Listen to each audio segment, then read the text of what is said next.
Hi, hello, how are you? I'm CynDoll. I am back! What it do, baby? And today we're going to talk about dandruff and how you scratching dandruff like this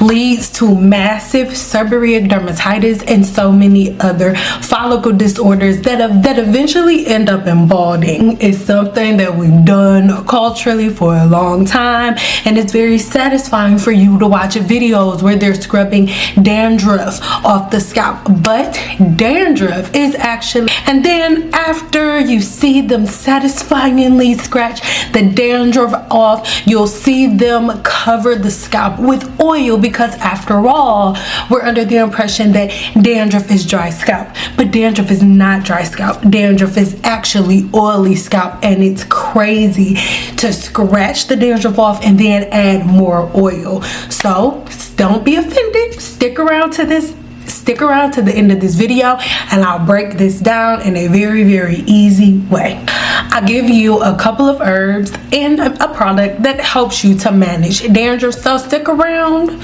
to the end of this video and we'll get to it, because this is not it.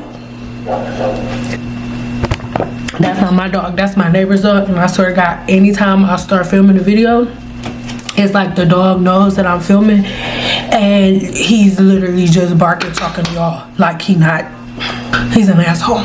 Scratching dandruff off actually makes the condition worse because it irritates the natural balance of the scalp, and this is going to cause more irritation and inflammation. Now, number one is going to be irritation. Whenever you scrape the scalp like this with any tool, to be honest, what you do is create tiny rips and microscopic tears within the scalp.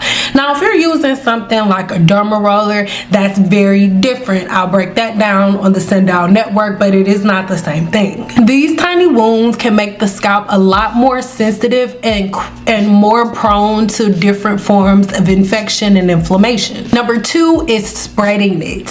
When you are scraping dandruff off like this, all you're doing is spreading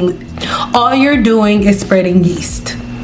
Dandruff is linked to an overgrowth to a yeast like fungus, and this is the scientific name for it. I'm sure you've heard it before. Malassezia. I think I got it out right. Scratching the scalp is just going to spread this live living yeast across the scalp, actually spreading the dandruff to other parts of the scalp. So most of the time you'll notice that once you scratch the dandruff off, you'll forever need to come book an appointment to get that dandruff scratched off, because the reality is all you're doing is spreading it. You're not curing it at all. Number three, ooh, y'all not gonna like this, is feeding the fungus. It does not matter how much scientific evidence I give, it does not matter.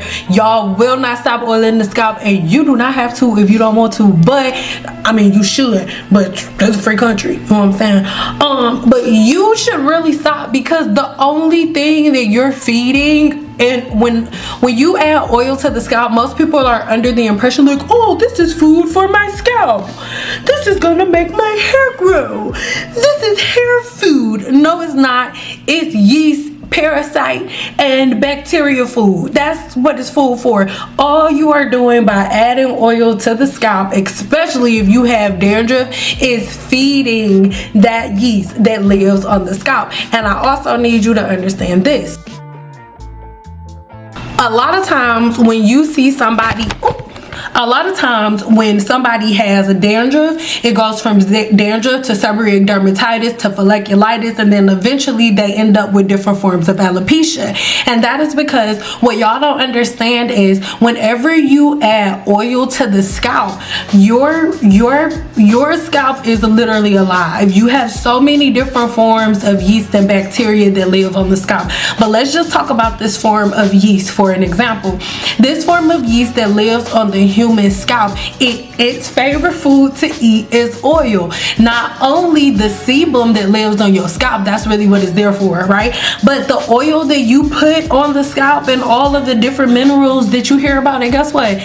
The yeast that lives on your scalp, it eats, and it eats oil. So the oils that you put on the scalp, for an example, right, any oil that you put on the scalp, this form of yeast eats the yeast, and then it metabolizes it. And after it metabolizes it, it doo-doo. Right, the yeast doo-doos on your scalp, and what it doo-doos out is oleic acid.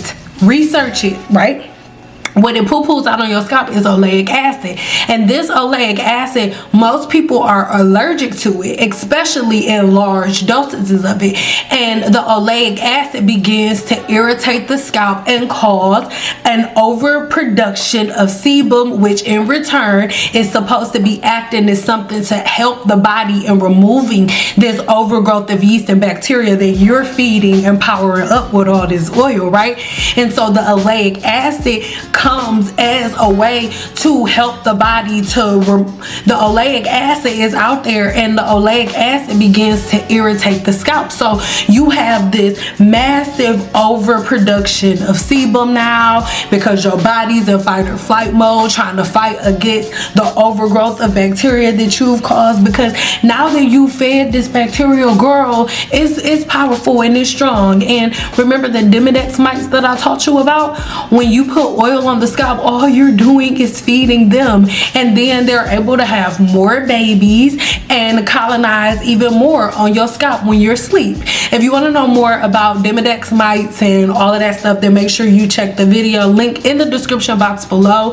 But I need y'all to understand that when y'all are constantly talking about oils, that I've been oiling my scalp for this long, that's fine, but I can guarantee you I can't think of one pro for oiling the scalp, but I can think of 50 million cons. And through this video, hopefully, or at least at this point now, I'm gonna put on the screen people who have stopped oiling the scalp and what their hair is like, because you do not need to oil your scalp to have healthy, beautiful hair. But we was on that one for a while. But number 4 is causing an additional infection on top of the dandruff, right?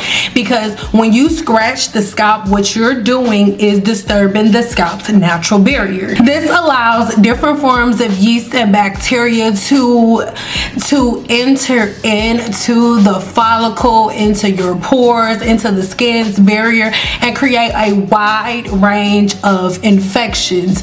So a compromised scalp that has a whole lot of abrasions is way less likely and way less equipped to be able to fight against different types of infections and the body's natural flora. In this video here, I broke down the simple fact that there are over 1,000 different forms of yeast, bacteria, and a couple of parasites that live naturally on the scalp as a part of your natural flora. It doesn't matter how much you wash your hair, they're always going to be there. Your body's a city, but all you're doing by scraping this dandruff off your scalp and adding all of this oil is causing a whole bunch of scrapes, cuts, and openings, and then making the bacteria that lives there stronger and more effective at giving you an infection. Like, do you get what I'm saying? Like, you're doing way more harm than good when you're scraping dandruff like this. And I know a lot of y'all are not gonna want to hear this because it looks so great, right? And it's so satisfying. You have all of these white flakes on your scalp that get scraped off, then it's with oil. Oh, it feels so much better. Girl, boy, y'all should stop.